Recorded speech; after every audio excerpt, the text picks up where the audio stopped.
నమస్తే, welcome to Andhra farmer YouTube channel. మనం ఎక్కువగా టమాటా పంటలో బోరాన్ అనేది అయితే ఎక్కువగా యూజ్ చేస్తుంటాము. చాలామంది దీన్ని పూత వచ్చే ముందుగా అలా యూజ్ చేస్తుంటారు, బోరాన్ మ్యాక్స్ అనేది. బోరాన్ అనేది వదలడం వల్ల ఉపయోగాలు ఏంటి అనేది తెలుసుకునే ముందుగా ఈ వీడియోని అయితే ప్రతి ఒక్కరూ లైక్ చేయండి, షేర్ చేయండి. సబ్స్క్రైబ్ చేసుకోకపోతే సబ్స్క్రైబ్ చేసుకోండి. ఈ బోరాన్ అనేది ముఖ్యంగా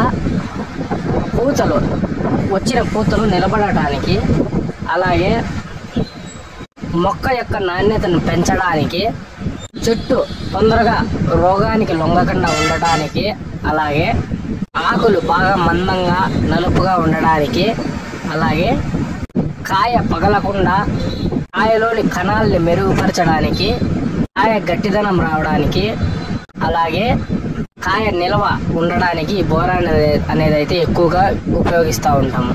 బోరాన్ అనేది ఎకరానికి 2 కేజీలు చొప్పున డ్రిప్లో వదులుకున్నట్లయితే పూత రాలకుండా, చెట్టు రోగానికి తొందరగా లొంగకుండా, అలాగే కాయ క్వాలిటీ, చెట్టు నాణ్యతగా ఉండడానికి, కాయలోని కణాలని మెరుగుపరచడానికి బోరాన్ అనేది ఉపయోగపడుతుంది. ఈ వీడియో నచ్చినట్టయితే లైక్ చేయండి, షేర్ చేయండి, సబ్స్క్రైబ్ చేసుకోండి.